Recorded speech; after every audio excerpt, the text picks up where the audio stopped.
పహల్గాం ఉగ్రదాడిని తీవ్రంగా ఖండించింది రాష్ట్ర ప్రభుత్వం. దాడి ఘటన చాలా బాధాకరమన్నారు సీఎం రేవంత్, మంత్రులు. ఇక పహల్గాంలో చిక్కుకున్న యాత్రికులను రప్పించేందుకు అన్ని ఏర్పాట్లు చేస్తున్నామన్నారు మంత్రులు. ఇక భారత్ సమ్మిట్లో స్టేట్ డెవలప్మెంట్లో ప్రపంచానికి వివరిస్తామన్నారు మంత్రులు. భూభారత్తో రైతుల భూ సమస్యలు పరిష్కారమవుతాయన్నారు మంత్రులు.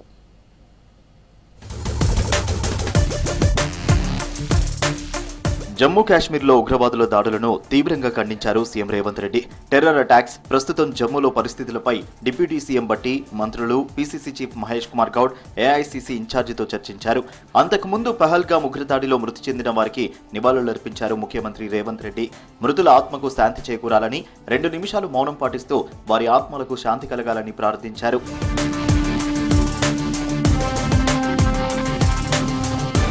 ఇండియా జస్టిస్ రిపోర్ట్ 2025లో తెలంగాణ పోలీస్ శాఖ దేశంలో ప్రథమ స్థానంలో నిలవడంపై హర్షం వ్యక్తం చేశారు సీఎం రేవంత్ రెడ్డి.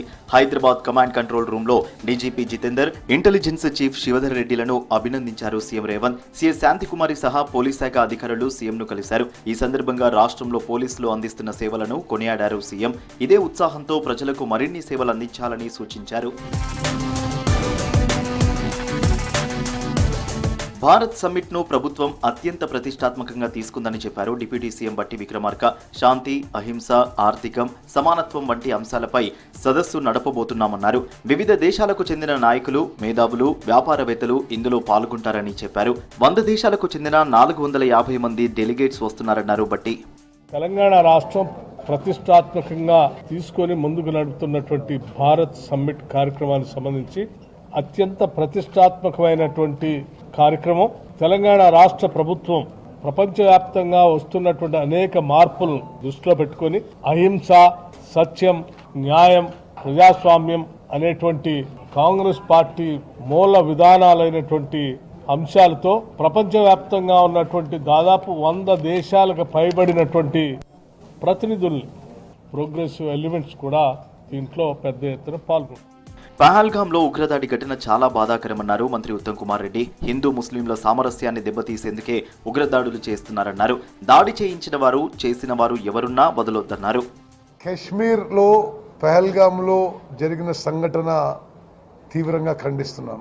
ఇది చాలా దురదృష్టపు సంఘటన. నిజంగా ఈ హత్యలు చేసిన వారిని, చేయించిన వారు ఎన్నుకున్న వాళ్ళను కూడా చాలా తీవ్రంగా పరిగణించి మరి దేశం ఒకే తాటిపై యునైటెడ్గా దీని మీద డెటరెంట్ యాక్షన్ తీసుకోవాలని చెప్పి నేను విజ్ఞప్తి చేస్తున్నాను. ప్రజలకు అనుకూలంగా ఉండే భూ చట్టాన్ని ప్రభుత్వం తీసుకొచ్చిందన్నారు మంత్రి పొన్నం ప్రభాకర్. ధరణి ద్వారా చాలా మంది రైతులకు నష్టం జరిగిందని ఆరోపించారు. అలాంటి తప్పు జరగకుండా భూభారతి వచ్చిందన్నారు. సిద్దిపేట జిల్లా హుస్నాబాద్ నియోజకవర్గం అక్కన్నపేట మండల కేంద్రంలో భూభారతిపై రైతు అవగాహన సదస్సులో పాల్గొన్నారు మంత్రి పొన్నం. 40 లక్షల మంది రైతులు ఈ రాష్ట్రంలో ధరణి పేరు మీద నా భూమికి సమస్య ఏర్పడాలి పిటిషన్ పెట్టుకునే అవసరం ఏమొచ్చింది. దాని తర్వాత గత సంవత్సర కాలంగా జిల్లా కలెక్టర్ల దగ్గరనో, ఎంఆర్ఓల దగ్గరనో, మంత్రుల దగ్గరనో, ఎమ్మెల్యేల దగ్గర భూ పంచాయతీల పిటిషన్లు ఎన్ని వచ్చినాయి.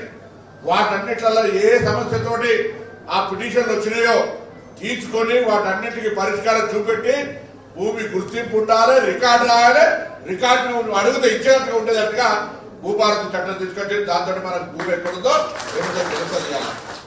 కాశ్మీర్లో చిక్కుకున్న తెలంగాణకు చెందిన వారిని క్షేమంగా స్వస్థలాలకు రప్పించేందుకు ప్రభుత్వం చర్యలు తీసుకుంటుందన్నారు మంత్రి జూపల్లి కృష్ణారావు. రాష్ట్ర ప్రభుత్వం తరపున పర్యాటకులకు తగిన సహాయం అందిస్తామన్నారు.